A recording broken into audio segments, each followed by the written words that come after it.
Welcome to the Nerd Party.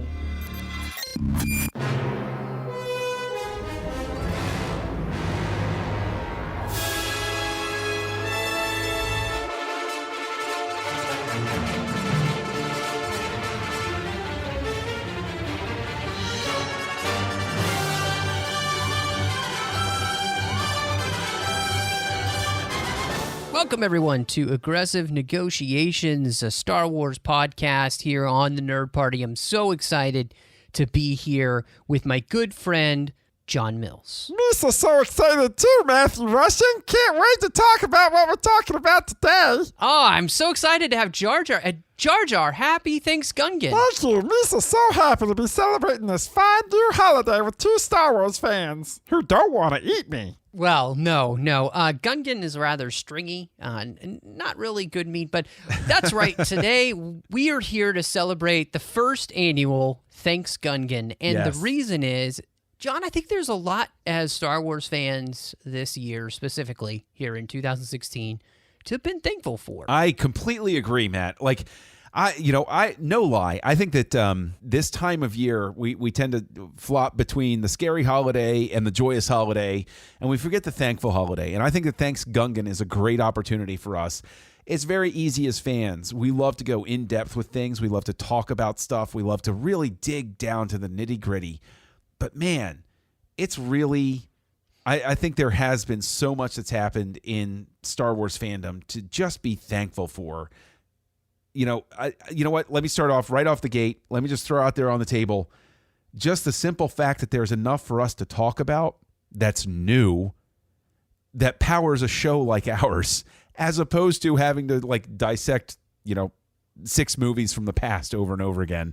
We have new stuff being thrown at us all the time. No, I completely agree with you. I have to say that one of the things that I'm loving is, and it's been happening in the show a few times recently for us, the way in which Rebels is causing us to go back and talk about subjects, whether it's Jedi and things like that with the Bendu that happened this year, or, with the Mandalorians, we just had that episode, so I think those things, for me, I've got to say right up front, I'm thankful that, one, Rebels has been fantastic season 3 here.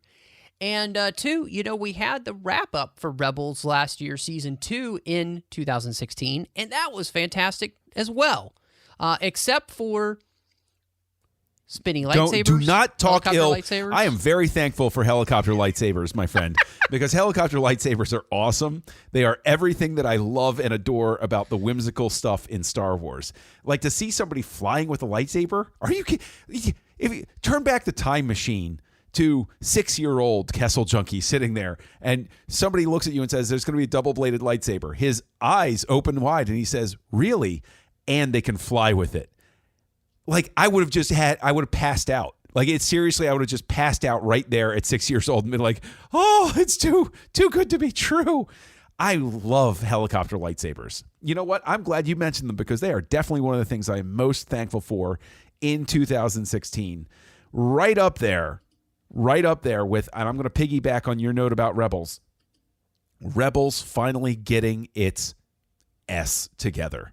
Finally becoming, they're still not quite there where I want them to be, but season 3 so far has found the balance that I wanted in the previous 2 seasons between fan service and news stories, and they've figured a way to make everything relevant with each other. And that I'm very thankful for as a Star Wars, because again, go back to 6-year-old Kessel Junkie and say, well, there's going to be a Star Wars cartoon on every week that's not Ewoks or droids. He's going to be pretty thrilled about that prospect right there. I completely hear you. And I think the show, like you said, it's just continued to get better and better. I think they've really given us so much to enjoy about the show and that's one of the things that I'm loving. They're adding a lot to the mythos of Star Wars as well with this season. I can't really think of an episode that I have watched this season with it where I've been like, a true meh. That hasn't been here this season so far. So I'm beyond thankful for what Rebels has been giving us. And I think part of it, I've been really thankful that they're digging into some of those unanswered questions from the Clone Wars that we had. And, John, you and I are such huge fans of that show. Oh, yeah. The fact that we're connecting this universe as well as maybe, leading up to something that I think we're both going to be thankful for, Rogue One. Please. Again, just like the TV show thing, go back to my childhood, your childhood, anybody's childhood who's been a Star Wars fan, and say you're going to get a new Star Wars movie every year. I mean, come on. You would have dissolved into just, a puddle of joy at that moment, as would I. And it is, I am extremely thankful that we are in a time period for Star Wars where there is, with this connected universe, having lived through the first expanded universe, that there is a sense, even though I might not like everything that they do, even though there are miscues, there are missteps, it's going to be true of anything.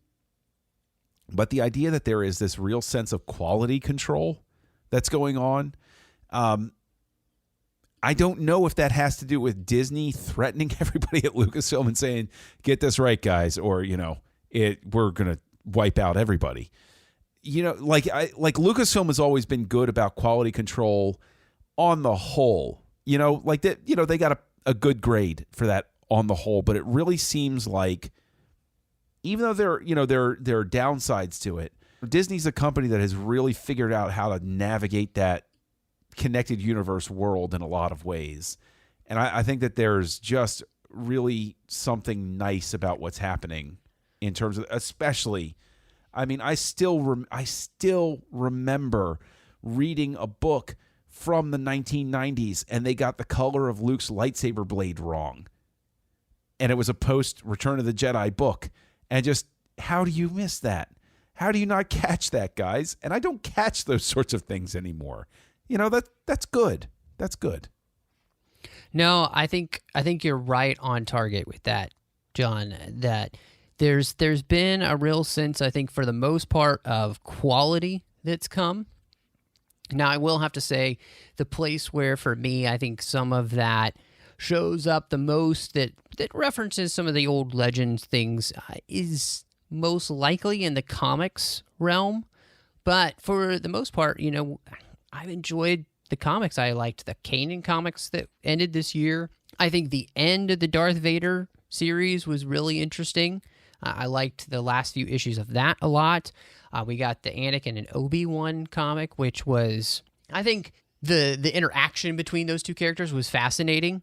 The comic itself might have suffered just a little bit for me as what was happening beyond the character interaction, but that stuff was good. And hands down, I didn't think I'd say this, but you know what I'm thankful for the most in comics? The Han Solo series. That thing has been awesome. Well, so good. That's great. That's how. Okay, so since we're giving thanks, and you're citing the comics and all of that sort of thing, let's give people. Let's say somebody hasn't read any of the comics yet.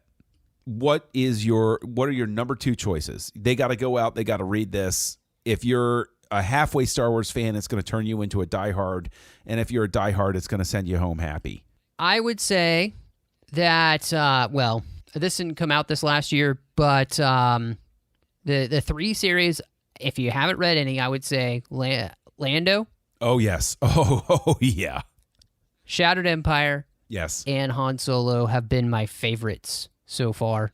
Really great stuff. So I really encourage anyone to pick those up. I think any fan is going to get joy out of those series. So, great stuff. It wasn't even comics, John. We got some good books this year. Not a lot of books, but we got some good books this year. Well, I'll tell you what book didn't make my list of things that I was thankful for, and that was Aftermath Life Debt. The less that's said about that, the better. But you want to talk about being thankful for a Star Wars book coming out. For me, Bloodline. Mm-hmm. Bloodline was hands down just the fangasm that I had been looking for ever since Dark Disciple came out. But even more than Dark Disciple, because it actually gave real weighty background to everything that happened between Return of the Jedi and The Force Awakens. And I think I actually understand that era quite a bit based on one single book. I mean, I cannot recommend that book highly enough. Are you there? Was Bloodline your number one, or was Ahsoka? You know what? I will say that Bloodline was number one for the exact same reasons that you mentioned. It's a beyond phenomenal book. Beyond phenomenal. To me, it was everything that I had kind of been wanting and hoping for, wishing, hoping, thinking, and praying. Finally got the Star Wars book of my dreams. Oh gosh, I'm going to be listening to that song for a week now. Oh. Yes, and your everything you're saying about it is absolutely right. It's just a phenomenal book dealing with the actual aftermath and what's happening with all of these different characters. But on top of that, I did really enjoy, especially as a huge fan of the Clone Wars and Rebels, I think Ahsoka was fascinating, and I'm hoping for more. I mean, so that's the thing. Both of those books made me want more Ahsoka books and more by Claudia Gray. Yeah. Let's hope that 2017 leads to both of those things. You know, I did not respond to the Ahsoka book as well as you did, but I will say that I'm glad that it came out, and I am glad for the fact that it was an attempt at the very least. I think that spark has been struck. I agree with you that we could see more Ahsoka books down the way, and if it leads to that, then it's even higher marks than what I might have given it out of the gate, because there's just absolutely so much story to tell with that character that I think are it's wonderful. Let me say also something else that I'm very thankful for is the fact that I can walk into Toys R Us or Target or any store, and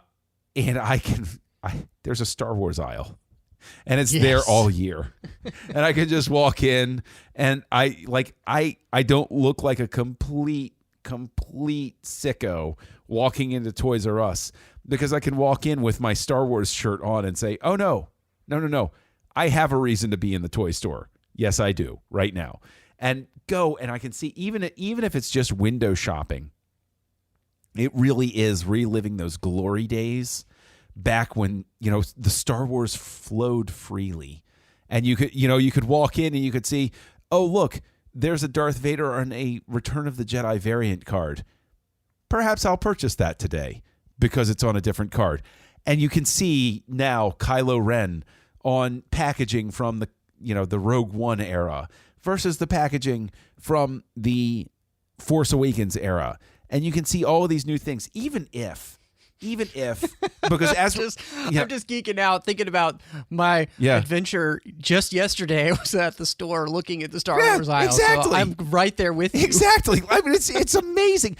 We are getting these amazing toys that are based on, and I've said this a billion times, okay? So I know I'm repeating myself, but Rogue One, because as we record this, it hasn't come out yet. If I walk into that theater, even if I hate that thing from minute 1 to minute however long it is, the ship designs and the new toys that came out of it, I'm going to buy them anyway.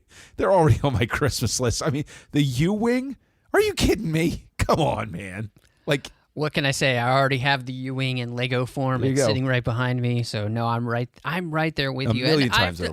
One of the things I'm also thankful for is that it still isn't perfect, but the distribution this year from Hasbro has been better than it was last year. Yes, it has. And I think that the character selection has even been better as well. And John, I'm just going to show it to you. Nobody's going to be able to see it, but they're going to be able to go purchase it if they have one from their local Hot Topic. But the Ahsoka pop figure came out this year. So thankful for that. She's right there on my desk. That is pretty cool, man. That and the entire Rebels crew is coming out in pop figures. So Zeb. we were talking about collectibles. It's been a great year for collectibles. Wait a minute. The Rebels crew is going to be Hot Topic only? No, it's not going to be Hot Topic Okay. only. You'll be able to get those anywhere. You will have a couple of exclusives. There is a Sabine with her helmet on.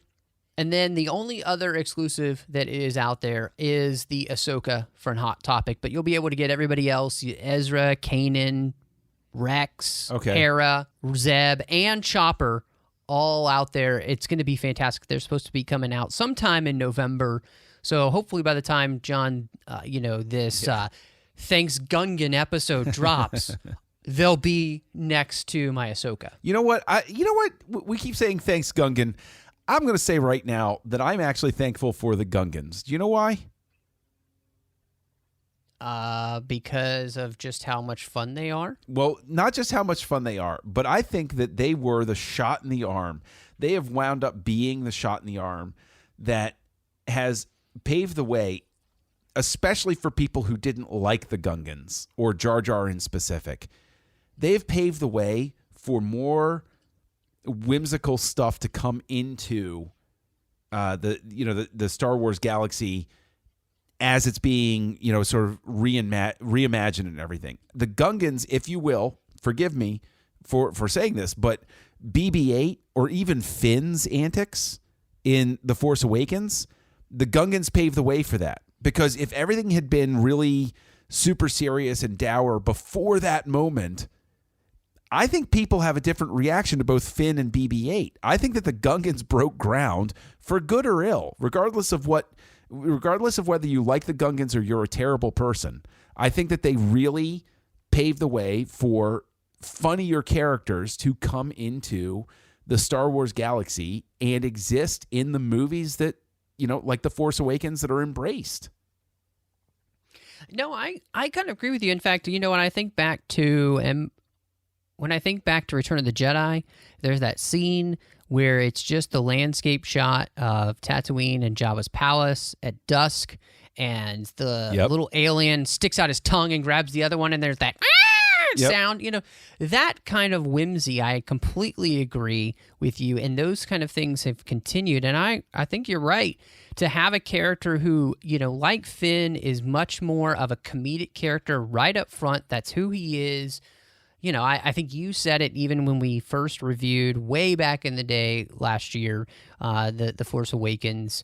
You said Finn was much more of kind of almost that Jar Jar type character. He is kind of the court jester of the story in some ways, and that's not a bad thing. He adds that levity to the story, and I'm right there with you. I think being thankful for Gungans is not a bad thing at all. And I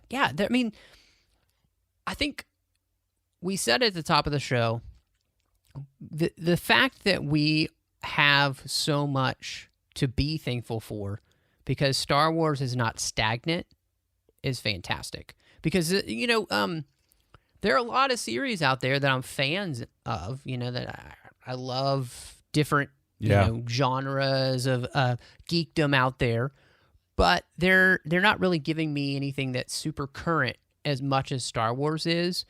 And so I'm thankful that for the most part, the quality of what we're getting has been great. Well, and it's also reinventing itself for the modern era. There are things like the X-Files that came back, and I was a big fan of the X-Files back in the day, so I feel completely justified to kick it right now. The X-Files, after its second movie, which was so awful, when it came back, it didn't adapt for the times. It kept trying to be that show from the 1990s, but in 6 episodes in the modern era. Star Wars has found a way to come back and be what people love about Star Wars, while at the same time occupying the modern space and reinventing itself in such a way where it says, okay, we're what you love, but we're going to deliver it to you in the manner that you're accustomed to now, as opposed to treating everything as if it were 1980 or even 1999 again. I think for the most part there has been a way of trying to take everything that happened in Star Wars through the 70s, 80s, then of course through the prequel era, Clone Wars, Rebels, all of it's done in a way that's continuing to try and be familiar, but also hopefully push the boundaries and continue to do things in a way that still feels for the most part fresh. And I think that's the thing that for me, I really, again, going back to something we've already said I'm thankful for, Rebels, where I feel like there is this mixture of old, new, legends, canon, all of this stuff, trying to put together a show that feels fresh and enjoyable. And I think that's the thing that's going to keep Star Wars going for a very long time, is if they can continue to find that balance. And I hope they continue to find that balance with an Obi-Wan movie. But, hey, if wishes were fishes, we'd all cast nets, right? Another thing I'm thankful for. Yeah. Great casting of Lando in the upcoming Han Solo Oh, my film. gosh, you're right. Yeah. Fantastic casting. You know what? And the thing is that branches into, I think that there's been fantastic casting overall. Again, Rogue One has not been released, but the simple clips that I've seen of Orson Krennic, that was well cast. Yes. I can tell you, regardless of what you thought of The Force Awakens overall, the new cast that they brought in, I mean, come on. Daisy Ridley is a treasure. And you have all of these other people that were brought in that are brand new that are just phenomenal. They're good actors. They're charismatic. It comes across. And you want to cheer for them and root for them, even though they're inhabiting this space look, Adam Driver, regardless of what people want to say about what they liked or disliked about Kylo Ren, brought it to that performance. I completely believed him. That is a very stark contrast from some of the casting that occurred, and I am not ragging the way that other people do on the casting for main parts or anything like that. But look, the kids that were brought in when Anakin was, putting his pod racer together, there's a reason that got re-edited when the Blu-ray came about. Just saying. They might have recombined some things. The casting for these new movies, they are getting some serious, serious talent. And again, referencing Rogue One, bringing back the actress who was going to play Mon Mothma in Episode 3, but got cut, so you didn't even see her. But saying, you know what, that's who Lucas wanted. We're going to bring her back. That's attention to detail, man, that you don't typically get in casting. That is just great stuff. Wow, I'm so glad that you brought that up, because I almost forgot, but that is a huge thing that I am thankful for in Rogue One, is bringing her in as Mon Mothma, because, that deleted scene of the senators of 2000, and what they were trying to do with Palpatine, I was so sad that all of it got cut out, because it was great character development for Padme, I thought. It was great character development for Bail and Mon Mothma, of course. Yeah. They made a big deal about Mon Mothma was going to be in the film, and then she wasn't. Stupid Bai Ling and her Playboy spread. But now that she's back in Rogue One, the gravitas of the character, just the few lines she has in the trailers is enough to give me chills. And so that's one of the things, and no, I haven't seen the film, but for me, I'm thankful that this movie has captivated my imagination already by connecting with the Clone Wars, by bringing in Saw Gerrera and legitimizing that. I think even before seeing the movie, I'm already very thankful for that. Oh, sure. I mean, it gives the weight and the respect to Lucas that any longtime fanboy like the two of us. I mean, here we are, 40 episodes, technically 41, into this show. I think it's pretty well established that we have a distinct love and admiration for Lucas as an artist, and we always will. And to see an embrace. Like Rogue One is, I will say I'm thankful for the fact that there seems to be a reversal. They worked too hard when The Force Awakens came out to quote unquote distance themselves from Lucas because of everybody's grudge held about the prequels. I am so glad that they have reversed course and said, no, we really were just saying that to get everybody in. Yes, he is the one who is responsible for all of this, and his creations are a good. I know I'm sort of overstating it, but I think that you and I are simpatico in that, where the whole marketing campaign and the whole structure of Rogue One ameliorates any of the bad blood that was generated for hardcore fans like ourselves when the Force Awakens marketing campaign seemed to be centered around the fact of screw Lucas. And this one is more around the lines of, okay, no. We don't really mean that. We just wanted to get everybody to sit in the theater. Yeah, I feel like I'm also thankful for that campaign as well with Rogue One, because like you said, instead of kind of feeling as though it is a screw Lucas, it feels more like an embrace of Lucas, and because it's an embrace of all of Star Wars, PT, OT, everything in between. And to me, that's what makes Star Wars so good. It's this wonderful, expansive, incredible universe that can encompass something like I love going back to this, but a Zillow Beast episode. Right. And at the same time having an episode like 5. Or the end of the Clone Wars with Yoda, that whole arc there where it's really esoteric and diving deep into the mythology of the Force, the Mortis episodes, the end of season 2 for Rebels with Ahsoka and the showdown with Vader. I mean, massive moments that happen all throughout the saga, respecting that and loving that. And I think we keep saying it, but this is what's making the inauguration of Thanksgungan so exciting, is that there's so much we have to be thankful for as Star Wars fans. And we just wanted to, on this show, express that, because I'm thankful to Kathy Kennedy and to J.J. Abrams and to Gareth Edwards and everybody else that is behind bringing Star Wars to us. Dave Filoni, huge thanks to Dave Filoni, cast of Rebels, everybody involved. Huge shout out to say Ashley Eckstein for her work with Fangirls, creating right heruniverse.com. Her universe. I mean, we have so much to be thankful for because we have incredible people behind Star Wars, behind the camera, in front of the camera, everyone else in between. That's what this show is all about, is celebrating all that we have to be thankful for and not getting down. Right. That we're here to be super positive this week, and we are usually every week. Usually. But that's because we have so much to be positive about. And that just excites me to no end.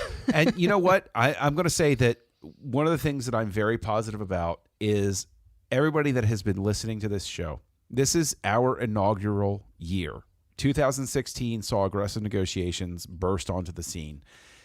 And I want to say that this is a show that is born. It is born of an after recording conversation of Matt's other show, the 602 Club, over on the Trek FM network, where the two of us just realized, you know what, we should just talk about Star Wars all the time. And while we would talk about Star Wars all the time, and the only difference is that we record this, I definitely want to say thank you very deeply on behalf of myself and on behalf of Matt for everybody that has been listening to this show. We see the statistics. We see people interacting with the show.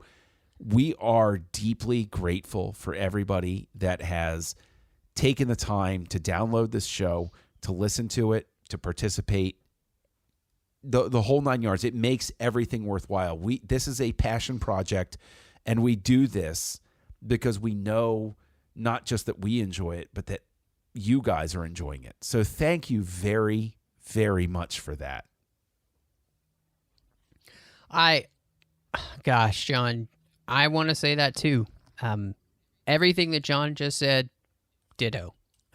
Without you as the listener, this wouldn't be as much fun. John and I would still have fun, but it's great to have your interactions on Facebook and Twitter and your reviews on iTunes and all of that.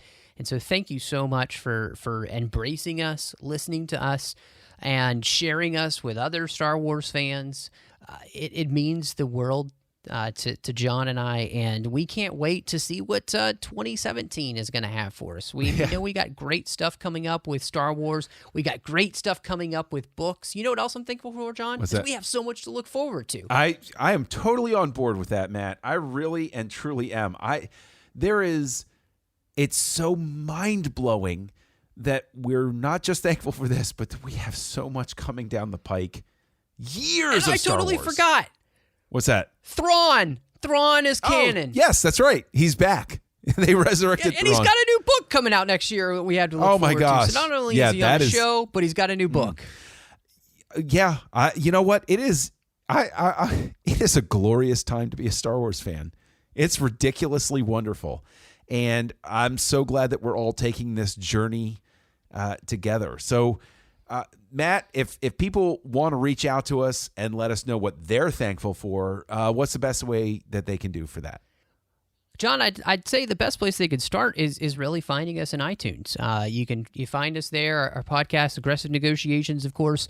Look us up, subscribe. You can leave us a star rating and review. That's a great place for to help us grow as we hope to be able to do that in 2017. Reach more Star Wars fans, and we want to make Thanksgungan even bigger next year, and I think we're going to have a lot to talk about then.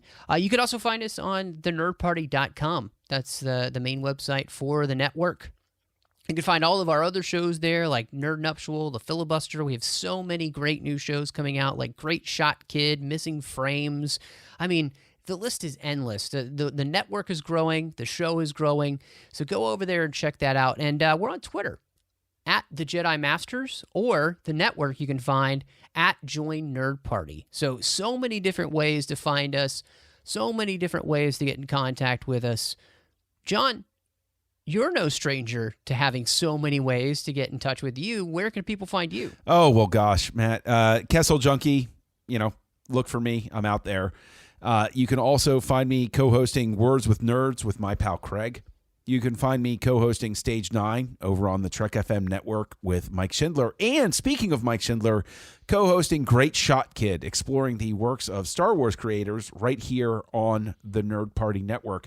And Matt, you put me to shame in terms of places where people can find you. So why don't you take them down that litany? Well, John, you could find me on Twitter, MattRushing02. You can also find me on the Trek FM network doing The Orb with Chris Jones, talking about Deep Space Nine. I'm with a couple of guys on a show called Literary Treks, talking about the books and the comics of Star Trek. We also interview the authors, so that's a lot of fun. And as we mentioned quite a bit on the show, we really got to know each other over doing my show, The 602 Club, and really bonding over doing the Star Wars episodes. So you can find the 602 Club there in iTunes, as well as Star Wars, the 602 Club collection. 2 great feeds for you.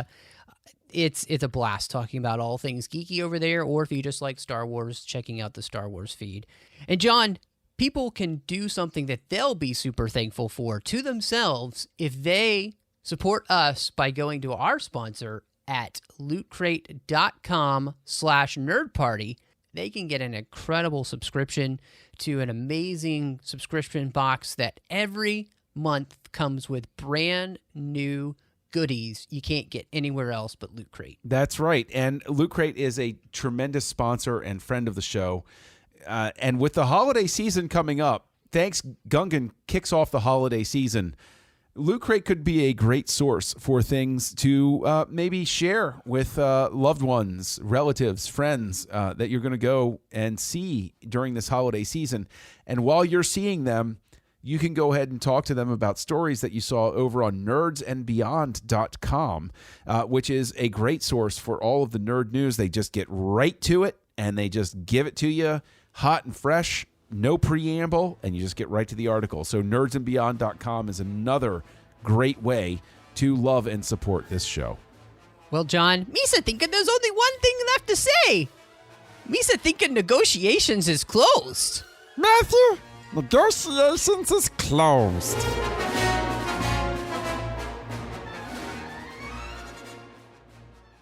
Join the revolution.